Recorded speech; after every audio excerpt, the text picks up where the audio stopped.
राधा जी की शादी हो गई थी। हाँ फिर वो कृष्ण से प्रेम करती थी। हाँ। आज के समय में अगर कोई शादीशुदा औरत किसी अन्य पुरुष से प्रेम करती है तो गलत क्यों?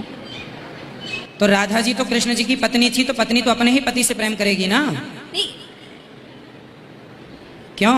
आपके माँ के पापा से भी तो प्रेम करेंगी। हाँ? वो तो प्रियसी थी ना, आपको किसने बोल दिया? गलत जानकारी मिली आपको। राधा जी भगवान की पत्नी हैं, शास्त्रों में लिखा है। कहाँ विवाह हुआ वो स्थान भी मैं आपको बता दूं। आप जैसे युवाओं को केवल ये एक पॉइंट बता करके राधा जी तो प्रेमिका थी, ये केवल आप लोगों को इसलिए कुछ लोग बताते हैं कि दूसरे लोग आपको अपने प्यार के झूठे जाल में फंसाएं, आप लोगों का यूज करें और आप लोगों को चिंगम की तरह चबा के थूक दें। मैं जानता हूँ श्री कृष्ण के बारे में, मैं राधा के बारे में भी जानता हूँ, श्री कृष्ण की कितनी बीवियां दो भी जानता हूँ। श्री कृष्ण की 8 बीवियां थी, बाद में जंग के मैदान में 16,100 बीवियों से शादी किया। कुल मिला के उनके पास थे 16,108 बीवियां। कितनी? 16,108 बीवियां महाभारत में लिखा है, और उन 16,108 में से राधा उनकी बीवी नहीं थी। और आपने जो कहा वो भी सही है। अभी मैं ज्यादा तफसील से बात नहीं करना चाहता हूँ, लोग कहेंगे जाकिर तनकीद कर रहा है, तो इसीलिए मैं इस बात को कतई नहीं मानता हूं कि ये भगवान की तरफ से हो सकता है। आप समझते ना? अगर श्री कृष्ण खुदा के अवतार है या पैगंबर है, तो कोई भी पैगंबर ऐसा नहीं कर सकता है। आप समझे ना? तो इसीलिए ये चीज में मैं नहीं मानता हूं। आप मानते ऐसा कर सकते हैं श्री कृष्ण? किताब में लिखा है तो लिखा है तो, लेकिन आप मानते हैं। बिल्कुल सही, बराबर। मैं भी नहीं मानता हूं, मैं भी नहीं मानता हूं, क्योंकि कोई भी भगवान के पैगंबर, या अगर पैगंबर जो अच्छे इंसान, पैगंबर को दूर की बात है, कोई भी अच्छा इंसान बलात्कार कर ही नहीं सकता। पैगंबर तो दूर की बात, आप समझे ना? कोई भी अच्छा धार्मिक इंसान बलात्कार नहीं कर सकता है, तो सवाल उठता ही नहीं। इसीलिए मैं लोगों के सामने ये सब पेश नहीं करता हूं, नहीं तो लोग बोलेंगे ये झगड़े लड़ा रहा है। आप समझे ना? मैं झगड़े लड़ाना नहीं चाहता हूं। कुरान में नहीं लिखे क्या, जो चीज यकसा नहीं है वो पेश करके लोग को लेके आओ। कुरान में लिखे जो यकसा है उसके बारे में बात करो, लोगों को करीब लेके आओ। तो मैं आपसे पूछना चाहता हूं कि आप मानते खुदा एक है? पहले और थोड़ा बोलने दो। बोलिए। तो ग्रंथ में ऐसा क्यों लिखा गया है? कुरान में तो टॉप क्लास है, एक भी सवाल ऐसा नहीं है, क्लियर एकदम फर्स्ट क्लास है। क्यों लिखा बोलता हूं मैं? क्यों?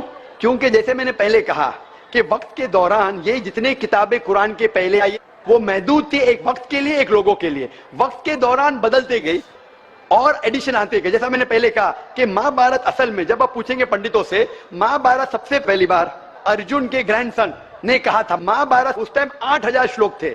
उसने दोस्तों से कहा, बच्चों ने बाप ने बेटे से कहा, फिर वो बाप ने बेटे से कहा, अपने बेटे से कहा, कहने से हो गया 24,000 श्लोक। अभी 8,000 से 24,000, 16,000 तो कोई ना कोई लिखाएगा ना। खुदा ने थोड़ी लिखे, वो तो इंसान ने लिखे। आज के तारीख में 1,00,000 श्लोक है, तो ये सब मिलावट है ना, तो ऐसे मिलावट आती गई। इसीलिए मैंने जब पूछा कि अगर एक गिलास पानी है, साफ पानी है, एक कतरा गटर का पानी आपके सामने डालूंगा, गंदा पानी, काला पानी, एक बूंद उसे मिलाऊंगा तो नजर नहीं आएगा, आप वो पानी पीएंगे? क्यों? मिलावट है। अगर चुपके से किसने मिलाया आपको नहीं पता तो शायद पी लेंगे, बराबर ना? तो जब पता चल गया कि मिलावट है बाकी शास्त्रों में, तो साफ और सुथरे शास्त्रों की तरफ आओ ना। इसमें एक भी मिलावट नहीं है। चैलेंज है कुरान में, कुरान का चैलेंज है। इसीलिए जो लोग तनकीद करने की कोशिश करते हैं, एक फेमस आदमी है विलियम मोर, जो बहुत तनकीद करता है इस्लाम का। तो ये विलियम मोर ने, जो सबसे ज्यादा कट्टर खिलाफ था इस्लाम के, 200 साल पहले लिखा कि एक वाहिद मजहबी किताब जो 100% अभी तक के हूबहू वही है, जरा भी मिलावट नहीं है, वो था ईसाई। उसने कहा वो कुरान है। तो जो तनकीद करने वाला ऐसा लिख रहा है कि 100% वाहिद किताब जो 100% अभी तक सही है वो कुरान है। तो इसीलिए अगर आपको पता चला कि बाकी किताबों में मिलावट है, तो आप सही किताब की तरफ आ जाओ, कुरान की तरफ। हमको मालूम है, लेकिन लोगों को नहीं मालूम है। तो लोगों को छोड़ो, आप क्यों नहीं पहले मान लेते? आपको मालूम, आपने अमल कर रहे, तो बाकी लोग क्यों अमल करेंगे? भाई, लोग तो खराब नहीं देखता है, सिर्फ बोलता है अच्छा है, लेकिन लिखा तो हम शास्त्र क्यों माने? वो तो मैं आपसे पूछता हूँ, आप क्यों मान रहे फिर? सिर्फ उसी तरह। और छोटा क्वेश्चन है, 2 मेरा क्वेश्चन है। पूछे। कल लेके आया लेकिन मौका नहीं मिला। ठीक है, अभी मौका मिलेगा। बोलिए, पूछे। शिव को हम लोग भगवान मानते हैं। जब हम हिंदू शास्त्र पढ़ता हूँ, उनमें लिखा है शिव ने भिक्षा मांगकर अपने पेट पाला और नशे वाला चीज खाता था। तो एक भिखारी और नशे वाले को क्यों हम लोग भगवान माने? भाई साहब, मेरा जवाब वही है, मैं आपके शास्त्र पढ़ चुका हूँ। ये सब मैं तकरीर में बयान नहीं करता हूँ, क्योंकि मैं नहीं चाहता हूँ दूसरी किताब के बारे में तनकीद करूँ। ये मैं मानता हूँ जो आप बोलते बिल्कुल सही है, बिल्कुल सही फरमाते, लेकिन मैं ये सब बात करूँ तो दंगे फसाद हो जाएंगे ना। मैं अमन वाला आदमी हूं ना। कुरान में भी नहीं लिखे कि लोगों की तनकीद करो। कुरान में लिखे सूरह अनाम में सूरह नंबर 6 आयत नंबर 108 कि वो लोग जो दूसरे भगवान को पूछते हैं, गलत भगवान को पूछते हैं अल्लाह के अलावा, उनको गाली मत दो। बाकी लोग जो सही भगवान के अलावा दूसरे भगवान को पूछते हैं उनको गाली मत दो, नहीं तो जहालत में वो अल्लाह को गाली देंगे। कुरान में लिखिए कि जो बाकी लोग जो अल्लाह के अलावा किसी और ईश्वर को पूछते हैं उनको गाली मत दो, वरना जहालत में वो अल्लाह को गाली देंगे। इसीलिए जो आप बोलते हैं बिल्कुल सही है, मैं कहां कहता हूं गलत है। इसीलिए मैं आपको कहता हूं कि सब चीज अगर गलत है तो आप सही रास्ते पे क्यों नहीं आते। आ गया, हम दो भाई एक साथ। दो भाई साथ में, माशाल्लाह, 2 सवाल 2 भाई, अच्छा, माशाल्लाह। भाई आपका नाम क्या है? आपका नाम क्या भाई? मेरा नाम सुब्रत पाल है। और आपका नाम? टोपूपाल। टोपूपाल, माशाल्लाह, 2 पाल इधर आ गए, माशाल्लाह। आप दोनों मानते हैं कि खुदा एक है? जी हाँ। आप दोनों मानते हैं कि बुत परस्ती गलत है, मूर्ति पूजा गलत है? जी हाँ।